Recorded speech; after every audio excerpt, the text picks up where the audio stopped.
సుఖాసనం అంటే హాయిగా ఫ్రీగా కూర్చున్నాం, ఇబ్బంది లేకుండా కూర్చుంటున్నాం కదా. ఇలా వంచితే నడుము నొప్పి వస్తుంది, బాగా జ్ఞాపకం పెట్టుకోండి. అలా కూర్చోకూడదు, స్ట్రైట్గానే కూర్చోవాలి. ఇంకొక ఆసనం చెప్తాం. ఇంకొక ఎలా వేసుకోవాలి పద్మాసనము? అలాగే కూర్చునే కాదు, ఇలా స్ట్రైట్ పెట్టాలి, బాడీ స్ట్రైట్ ఉంచాలి, కుడి కాలు వచ్చేసుకొని ఇలా వేసుకోవాలి. వేసుకోండి, వస్తుంది కదా అందరికీ, వస్తుందా? ఇలా వేసుకున్నారా? ఇప్పుడు నిదానంగా ఎడమ కాలు మట్టి దీనిపై వేసుకోవాలి. వేసుకో, అందరూ వేసుకున్నారు. ఇంకా మళ్ళీ నేను చెప్పేదేముంది, మీరే చేసేస్తున్నారు కదా అంతా. ఇది సుఖంగా ఉందే, కొద్దిగా కష్టంగా ఉందా? ఇది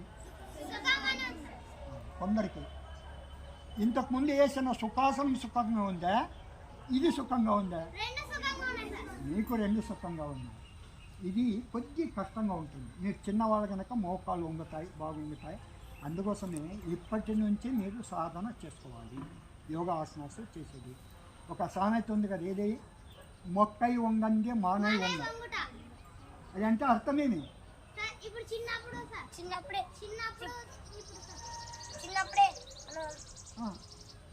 మీరు ఆడవాళ్ళు ఒక్కరు కూడా మాట్లాడడం లేదు, లేడీస్ అసలు గర్ల్స్.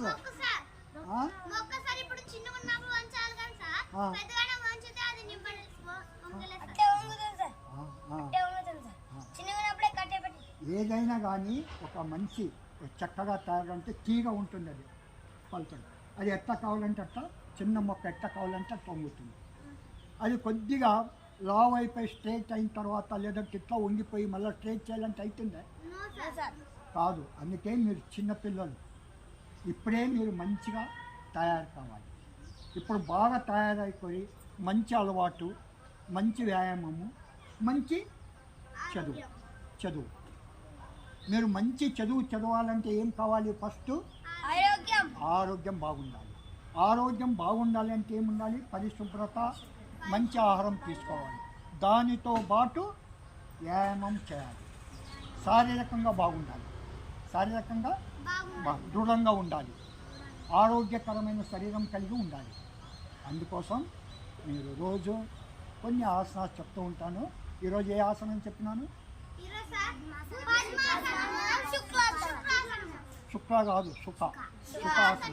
సుఖాసనము. ఇంకొకటి ఆసనం చెప్తాను. ఇది భోజనం అయిన వెంటనే వేదక ఆసనం. ఇది భోజనం తింటారు కదా, తిన్న వెంటనే మనం తీసుకున్న ఆహారం